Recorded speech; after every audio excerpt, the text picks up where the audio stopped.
सभी को राधे राधे श्री हरिदास। आज हम एकादशी के कथा सुनेंगे। कार्तिक माह के शुक्ल पक्ष की एकादशी को देव उठनी एकादशी, देवोत्थान एकादशी, देव उठनी ग्यारस, प्रबोधिनी एकादशी आदि के नामों से जाना जाता है।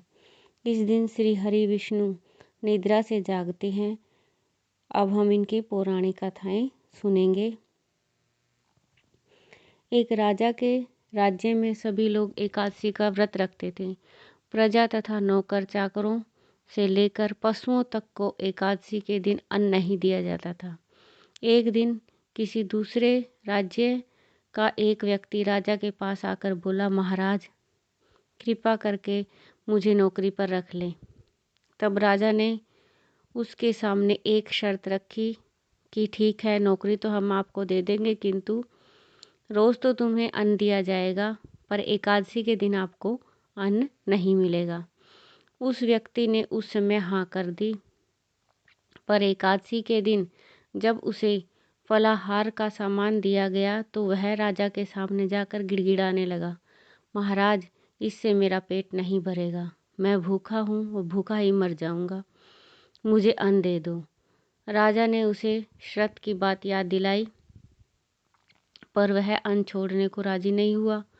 तब राजा ने उसे आटा, दाल, चावल आदि दे दिए। वह नित्य की तरह नदी पर पहुंचा, स्नान करके भोजन पकाने लगा। जब भोजन बन गया तो वह भगवान को बुलाने लगा, आओ भगवान, भोजन तैयार है। उसके बुलाने पर पीताम्बर धारण किए हुए भगवान चतुर्भुज रूप में आ पहुँचे तथा प्रेम से उनके साथ भोजन करने लगे। भोजन आदि करके भगवान अंतर्ध्यान हो गए। वह अपने काम पर चला गया।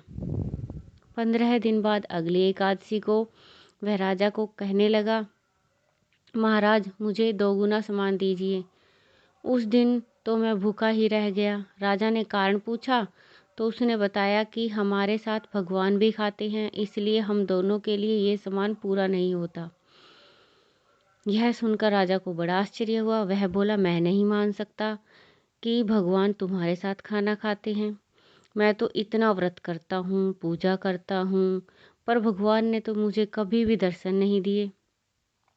राजा की बात सुनकर वह बोला, महाराज यदि विश्वास न हो तो साथ चलकर देख ले।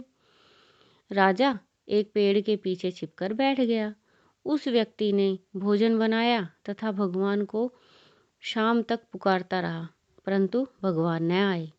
अंत में उसने कहा, हे भगवान, यदि आप नहीं आए तो मैं नदी में कूदकर प्राण त्याग दूंगा। लेकिन भगवान नहीं आए।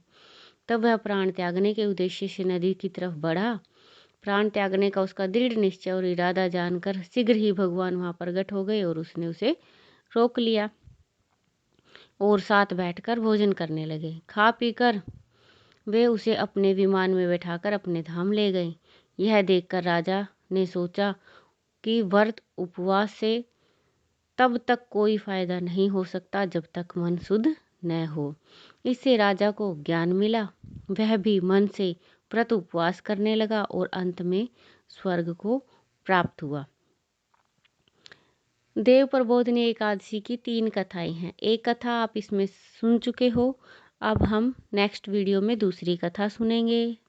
सभी को राधे राधे श्री हरिदास।